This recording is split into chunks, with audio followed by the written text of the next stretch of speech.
Hello and welcome to Groovecast, the podcast for the rhythm section with me, Ashley Walker. And me, Charlie Smith. And today you may notice, if you're watching this on YouTube, something a little bit different about the setup here. It's not quite as we usually do it, is it? Indeed. What we've been wanting to do for probably a year now, and doing an episode in the room together. Yeah, actually sat next to each other.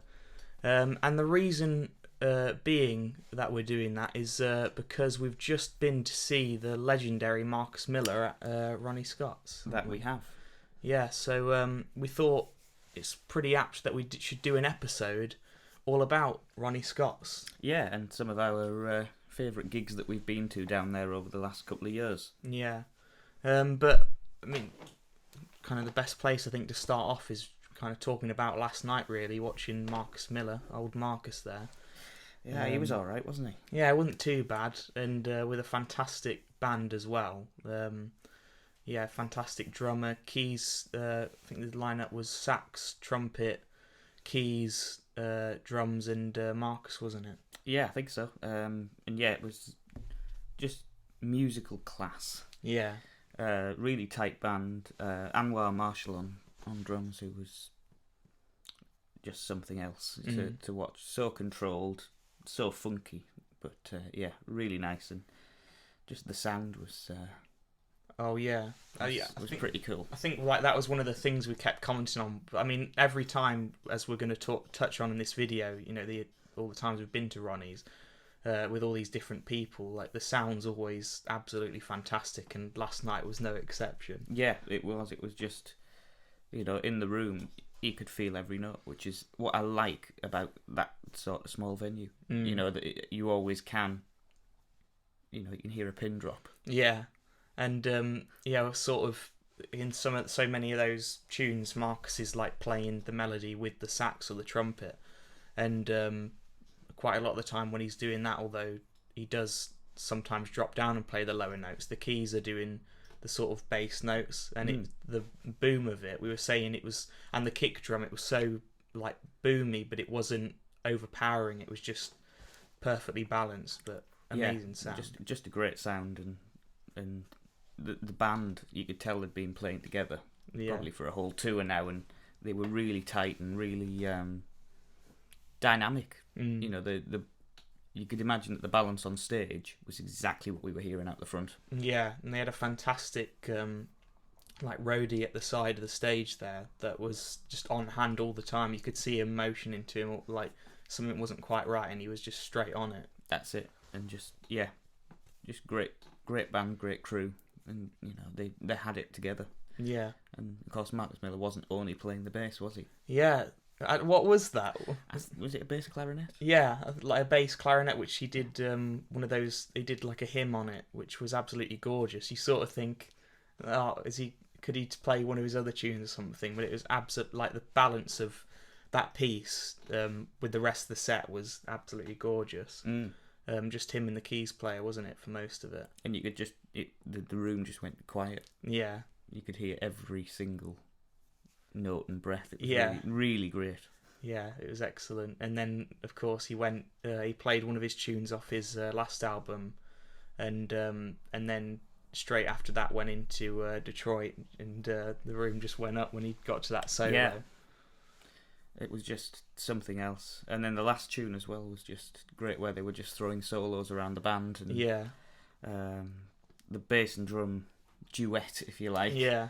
It was really special. And it was great to hear a drummer playing melodically as well. Yeah. And mimicking and sort of pulling off of what Marcus was doing in his little 4-bar trades. Yeah, and at one point he went into Teen Town, didn't he? He did his like little slap version of Teen Town. That's the one. Which was incredible. But yeah, like you said with the drummer, I mean the whole band were just incredible. But Anwar on drums, he was just, for the majority of the gig, just laying it down, wasn't he? And he sort of would catch on to things, but he was just sitting in the pocket, as we like to say. Yeah, in the pocket. Laying it down, and then when it got to his chance to do a solo, gosh, he just ripped into it. Yeah, it was just really great player and super dynamic as well. Yeah, you know, everything whether he was playing full out and heavy or as light as possible, you could hear every note. Everything was very thought out. Yeah.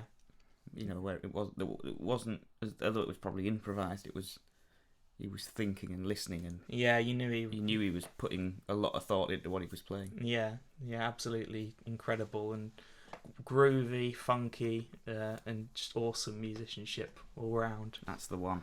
But so that was sort of our last trip to Ronnie Scott's, and we were sort of gonna go back to maybe our first trips there. I wonder if you can remember your first. Yeah, I can. The first time I ever went down there was when I was living in London, funnily enough. And the first gig I saw there was Steve Smith's Groove Blue, which was Steve Smith, Vinnie Valentino on guitar, and Tony Monaco on Hammond organ, and it was just an organ trio. And that was the first gig I ever saw in there, and it was just really, really great. And I think I might have been down and seen a late show before that, because a couple of my lecturers at the time were playing down there now and again, with a trio, Dave Preston and Kevin Glasgow, and I think I saw them once, but the first proper sort of name player I saw in there was Steve Smith, and that was a great gig. And yeah, it was just, again, another great trio doing a good set of tunes, mostly originals, and I think there was maybe one vocal number in there, but it was just, yeah, as much as I remember, it was a while ago now, but it was a really great gig. Yeah, I think you're a bit more of Ronnie's connoisseur, aren't you? Seen as you. Well, I've frequented it quite a lot, but it depends what you're seeing. I mean, I spent lots of time in the upstairs bar over the years, popping along to the jam sessions or to see things like Andy Davies' Horn Culture when he was doing that, and just different guys who've been playing in the smaller room as well as downstairs. But yeah, it was just when I lived in London, it was one of those things I would do every week if I could. Yeah. Is try and pop down one night and soak up a bit of music. Yeah. Yeah, I think it's for a lot of people, or certainly for my family or me and my dad, it's one of those places where, and I think we may have even mentioned it in a previous video when we were talking about like best live gigs we've been to.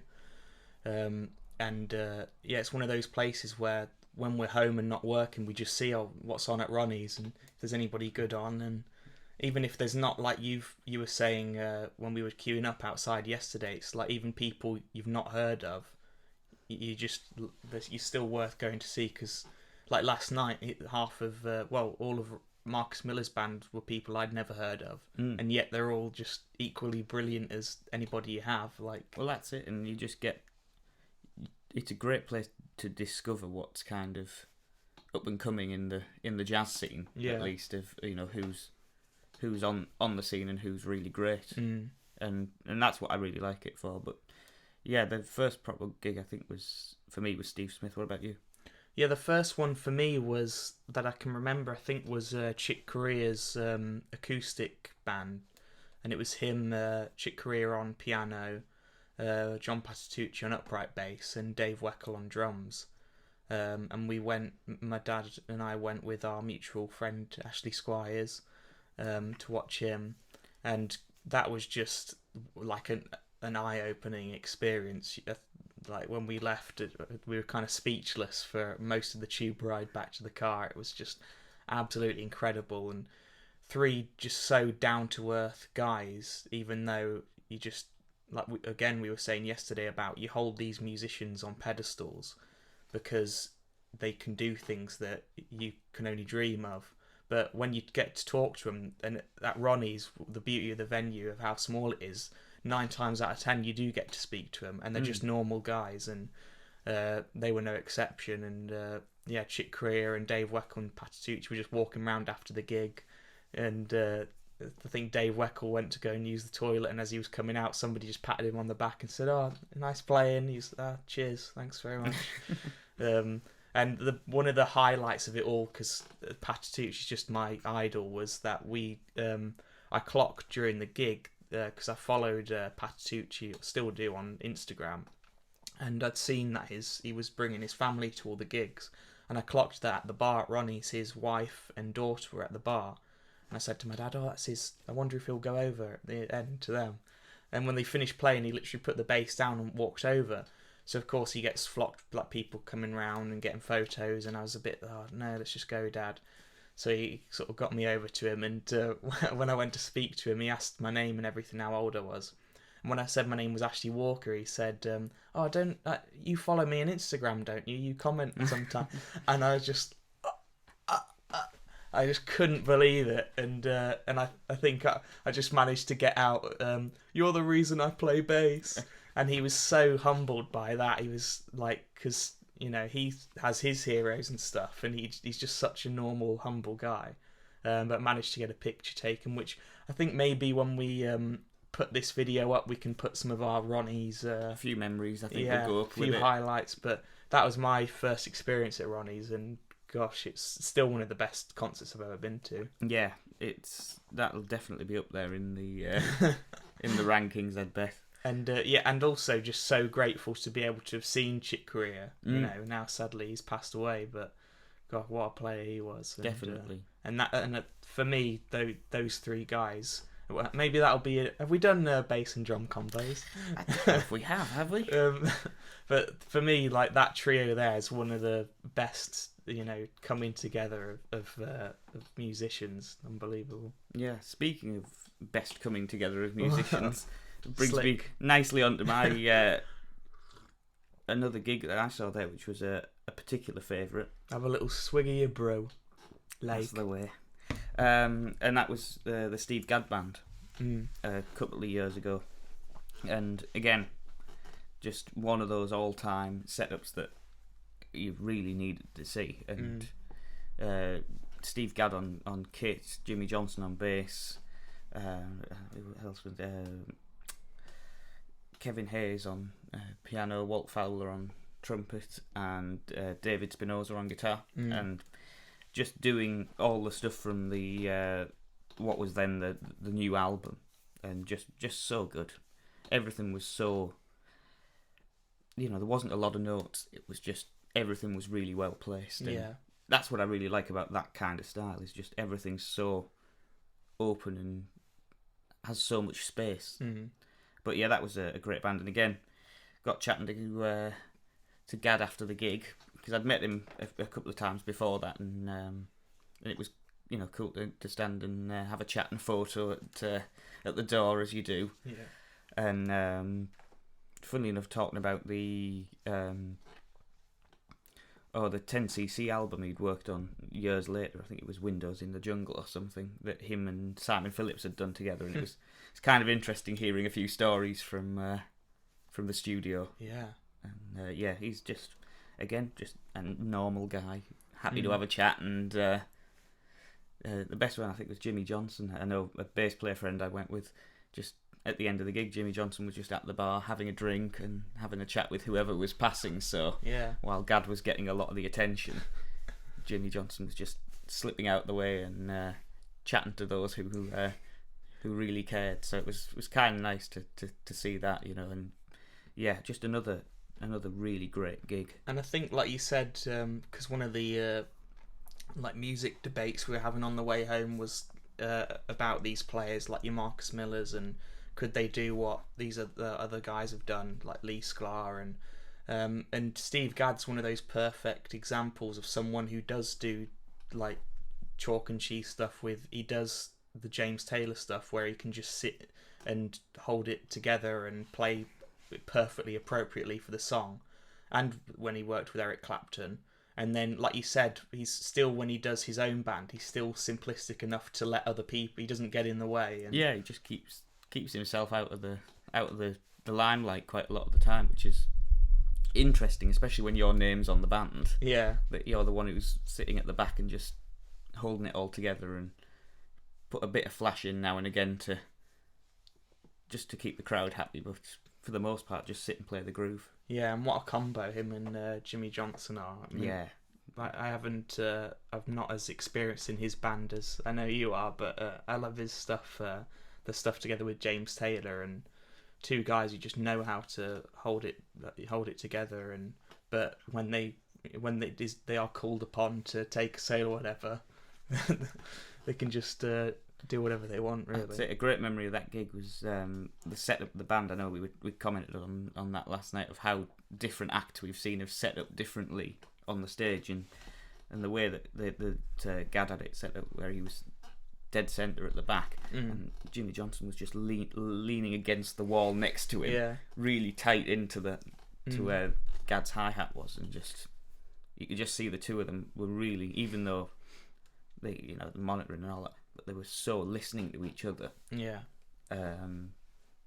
and communicating, as someone like Marcus was last night with his band. Communication was a huge part of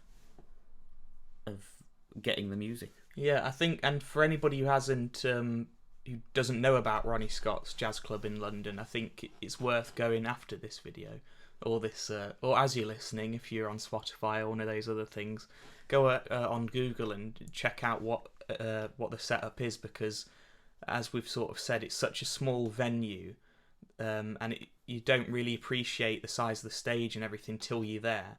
But you can get a good idea of when we're talking about these bands, and although I know coming up we've got some stories of bigger bands that played there, but I think every time I've been there, it's always been a different setup. Like the drums have never been in the same place, and same for the piano. I think twice when Chick Corea played it, it was the same as another gig I went to recently, which we'll touch on. But yeah, it's just such a unique venue, and like you said, it's one of you see these guys, Steve Gadd and Jimmy Johnson, play in massive stadiums one week, or on James Taylor tour, or Eric Clapton thing, or these guys, and then next minute, like you said, just basically shoulder to shoulder in Ronnie's. Yeah, but it's weird, and as a player you appreciate it, because you tend to prefer the intimate gigs, because you get a better feel and a better atmosphere. And something that I always love about Ronnie's is the atmosphere. It's always got a bustle to it, but everyone respects the music. There's no chitter chatter, or not too much taking of photographs or anything. Everyone is on good behaviour and just No, but you never see anybody videoing the performance as it's going on. You might see the odd photo, although that's not strictly allowed. But yeah, like you said, everybody's there just to enjoy the atmosphere and soak it up. That's the one. And speaking of great atmospheres at Ronnie's, I'll move on. Slick transition. Indeed. To my second visit to Ronnie's, which I think was the same year as Chick Corea, and that was to see the Victor Wooten trio. I think it was about October of 2018, and gosh, that was another totally different, but again just on another planet musically. And Victor Wooten, in a lot of ways, is on another planet. But it was him, Dennis Chambers on drums, he got almost the biggest applause of everybody when Victor Wooten introduced his trio. And he said Dennis Chambers, and then he introduced him like twice because everybody was still clapping. And it was Dennis Chambers, Victor Wooten playing bass, and then Bob Franceschini, I think, on sax. And what a trio they were. It's kind of, you think a bit of an odd combination, drums, bass and sax, but with all the sort of pedals and loops and everything that Victor's got going on, it never sounds empty. And he just had the audience eating out the palm of his hand, the whole thing, and just such a cool character. Yeah, I bet. And like we were saying last night on the way to Ronnie's, it's like for Victor Wooten or Marcus Miller, it's kind of, that 99% of the audience are going to be bass players. And for Victor Wooten, you could see which ones were, because when he would do a solo, you could just see him like almost trying to mime along, or which you just can't, because he's just unbelievable. But yeah, what a gig that was. And again, he came out afterwards and was signing things, and I think he might have had a little something before he came out, because by the time I got to see him, I'm not sure he knew I was having a photo taken with him. But I think the guy before me, was trying to talk him into coming to look at his upright bass shop, and he was like, "Yeah, man, just tell me the day, man." And I think one of the things he did as well on that same trip, he went to visit the Bass Gallery in Camden, which just goes to show what a down-to-earth guy he is. He was just going all over the place, tubing it to these places. But yeah, that was just another incredible gig, and yeah, so Yeah. and another incredible atmosphere, like you said. Well, that's it, and as we were talking about setups, and different artists have different requirements, and the one of the great band I saw there was Simon Phillips and Protocol, and of course Simon Phillips' kit took up half of the stage. It had its side on into the venue, and it just fitted. And he, again, great band. Ernest Tibbs was the bass player with that setup, and I think it was the 30th anniversary tour of the band, and Otmar Ruiz on keys, Alex Sill on guitar, Jacob Skesny on sax, and doing some of the newer tunes, and then some old Simon Phillips stuff as well, which was really cool to hear. And yeah, again, just you always know going in there you're going to see great musicians.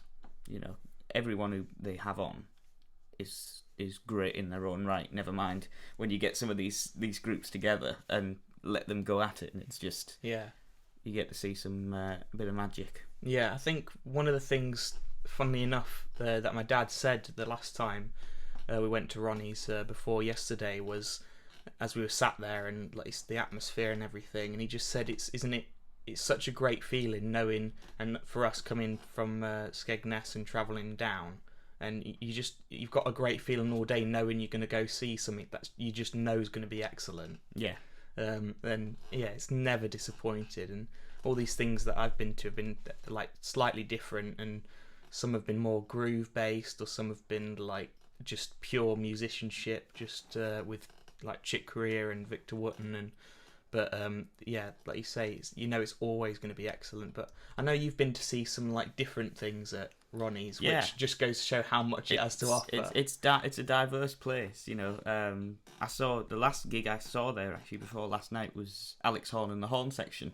Yeah. So musical comedy, really, rather than jazz, but equally, a great band, a great setup, and Alex Horne, of course, if you may know from Taskmaster and doing the 8 out of 10 Cats Does Countdown stuff over here on British television. But he, the way that he puts a show together, and that, again, it was, I think, some anniversary tour for them. And yeah, it was a different vibe. It was, because where you would usually be very quiet and very respectable of the music, they were you were there to have a laugh. It was comedy. It was there to be, they were mocking each other and doing all the stick and all that, but it was great, and it was just equally a great show and great musicianship, even though it was in a completely different context to someone like Gad or Victor Wooten or whoever. It's totally not what that is, but it's equally good to watch, and they put a great show on, and that was, I think, the last night I went there. In fact, it was the last night I went there before I moved out of London. Because I drove home the following day, as I remember.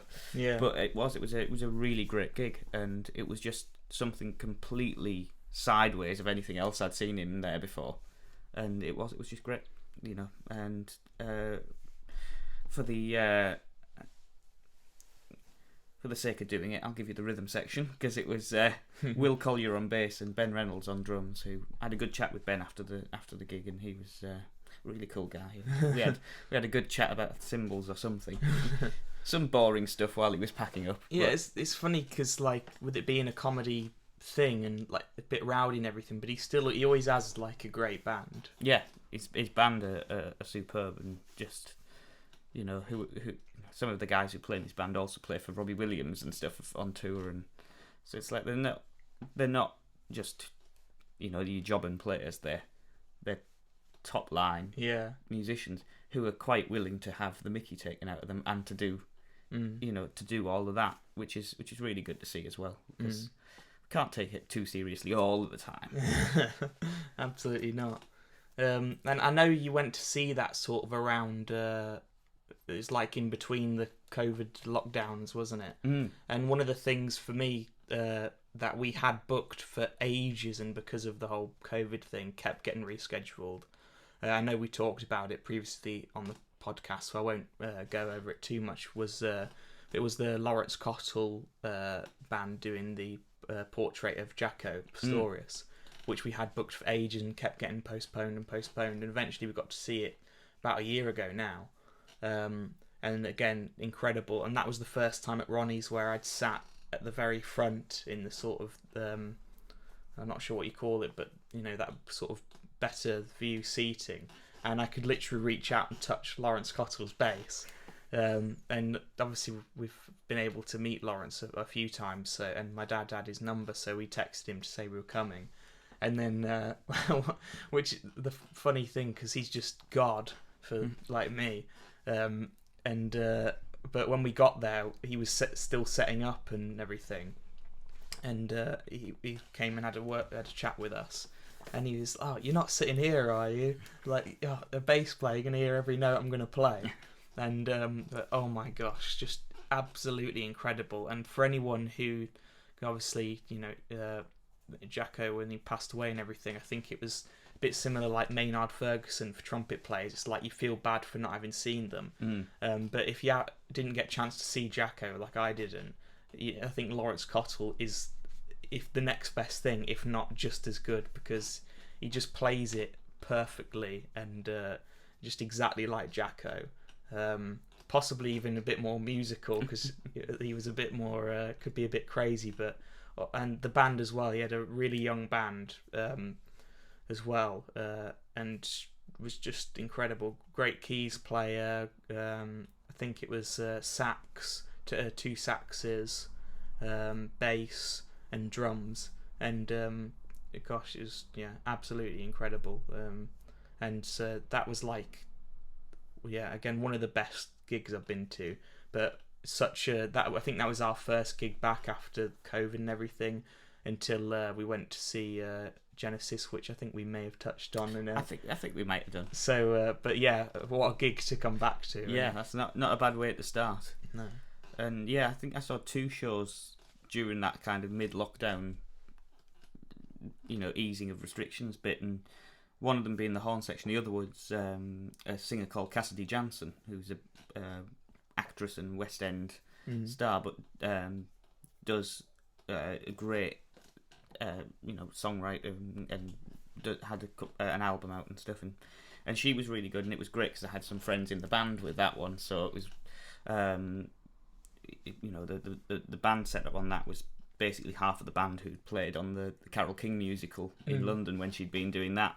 So it was Neil Wilkinson on drums, who's I've known for a few years, and he's become a bit of a friend, and really, really great player, and just one of the best in London, if not in the world. Just such a tasty player, just knows, again, in the sort of similar vein as people like Gad and that, just knowing what not to play and how to keep it make it feel really good. And then Steve Pearce on bass, who's a bit of a force to be reckoned with, doing stuff outside of that with Hamish Stewart and all sorts of other bits and pieces. And then Adam Dennis on keyboards, who's from Middlesbrough. So we get the Borough lad in the band. And Adam was one of the first people I spoke to when I moved to London, because he was a friend of the family and stuff. So that was great to see him play there. And then Adam Goldsmith on guitar, who again is just a really great player. And that band was just great. It was just doing some songs off the album, and then they did a couple of covers, a couple of Carole King things, and they did a great version of Get Here, the I think is it Alita Adams who did that? I can't. But a great version of that song, and just everything was musically perfect. There was no unnecessary notes or anything. They just played it and made it feel really great. Yeah.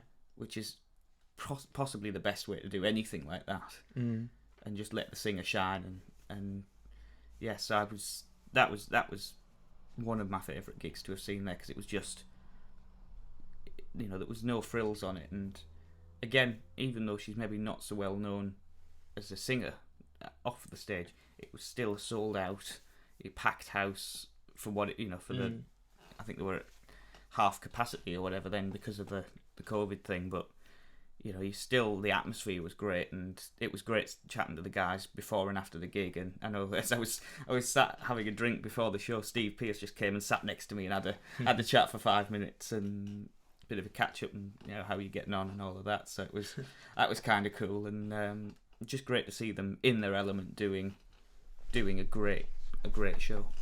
I think that's the other thing with Ronnie's is because like you were just saying before we started recording, you can see the lineup and everything of for a lot of these bands. So I think like even when it might not be the actual artist that's well known, if sometimes people just go and see who's playing in the band, and like you said with the musicians you just named there from London, there'll be people from London who follow them and just go and see them, and then end up loving the artist as well. Well, that's it. You get a bit of a new experience with that, even if you're not as familiar with the singer, but you know that the band's going to be great. Yeah, you can have your eyes opened a little bit to something new. So that was kind of great. Although, and since then I've had Cassidy's albums being a fixture at home when I've been around the house and stuff, because it's just everything's great. And I think Ian Thomas played on a bit of that album as well, and a couple of other guys. Sort of rotating musicians on different tracks, and so even the album sounded different to what they did on the gig, but equally nice and equally thought out. Yeah, I think for a lot of these guys, you hear like their stuff on the albums, and what I was saying to my dad on the way back yesterday, it's especially, I mean, I'm sure for a lot of them it's the same in most of the venues, but especially at Ronnie's. For the things that I've been to see, there've never been a lot of songs or a lot of tunes, because you end up every tune's sort of over 10 minutes or over. Certainly it was with Chick Corea, and so they're just totally different arrangements and totally different versions.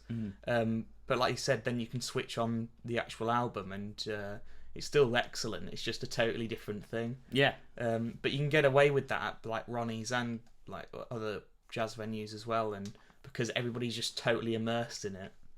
The intimacy in there is what makes it amazing, because it doesn't matter whether you sat at the very front of the stage or at the back of the room, you still feel like you're right in the action. There's no screens, there's no, like you would have in an arena show, it's all, everything's just right in front of you. Yeah. And it, as the way that it's set out with the seating up the sides like church pews, and then the tables down at the front, it always feels close wherever you sat. Yeah, there's no bad seats at all. No. You can always see the stage from wherever you are in the venue, which is the beauty of it. But yeah, moving on to sort of my last excursion to Ronnie's before old Marcus there was to see one of my dad's heroes, the great Arturo Sandoval, the trumpet player. And again, we were sat right at the front, like we were with Lawrence, but a totally different thing, because whereas before we had Lawrence's bass cab pointing at our heads, this time we had Arturo's trumpet pointing at our heads. And I think I said to Dad before it started, maybe I should have brought some ear defenders, because for anyone who knows Arturo Sandoval's stuff, and if you don't, you should definitely go and check it out. He just plays. That's about as high a trumpet player as you're going to hear in terms of the notes, and possibly other stuff, I don't know. But again, and Arturo thinks in his 70s now. Then he had he said at the start of the gig he was playing with people his age and stuff, and he eventually sort of realised like, oh, it's kind of dragging, man, and so brought in all these young guys. I think Will Brahms on guitar he had, who was absolutely just incredible. And back to that thing of people you haven't really heard of, although my dad did know of him. It's just they're just as out of this world as some of the people that are getting noticed and everything.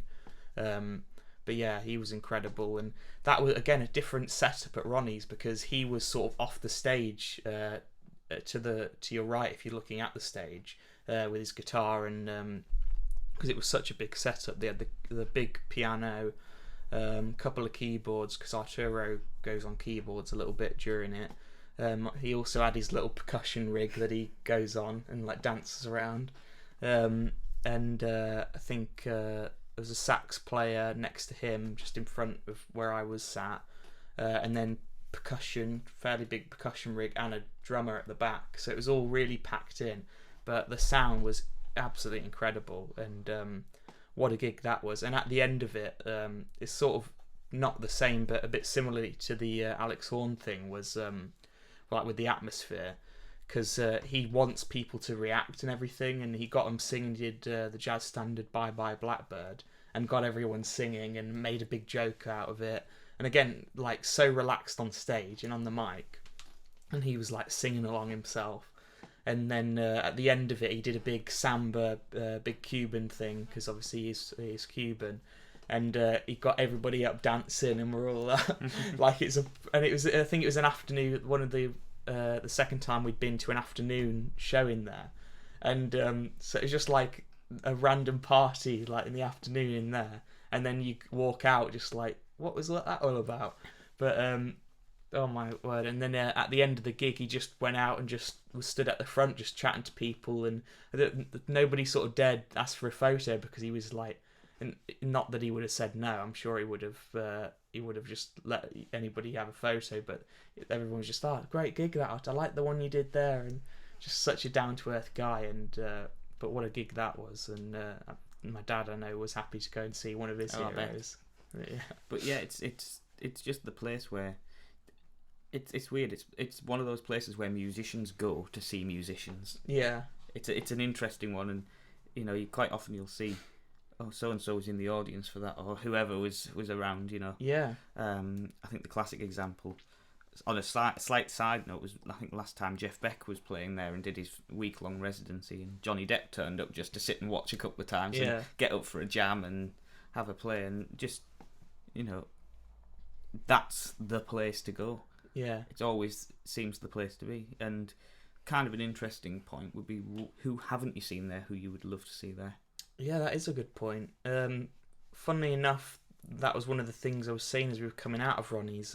The different perspective was, I think I've basically seen... I keep making that joke. I've got a problem. Called being a bass player. Yeah, I've kind of seen all my absolute idols, and most of them there: Pat Tucci, Marcus Miller, Victor Wooten. I'd love to see somebody who we got to see when we went over to America a couple of years ago. We got to see Nate Smith's band, Kinfolk, at a small jazz club in Denver. And while we managed, again, a bit similar to Ronnie's in that afterwards they just were milling about the bar, this band, and when we'd just been to see Wolfpack like the night before, so we were saying, we got to see you at Red Rocks, and we said, why don't you come to Ronnie Scott's? And he said, we're trying to get in there, but he said, one, it's like with our schedule, and two, it's like it's booked up all the time.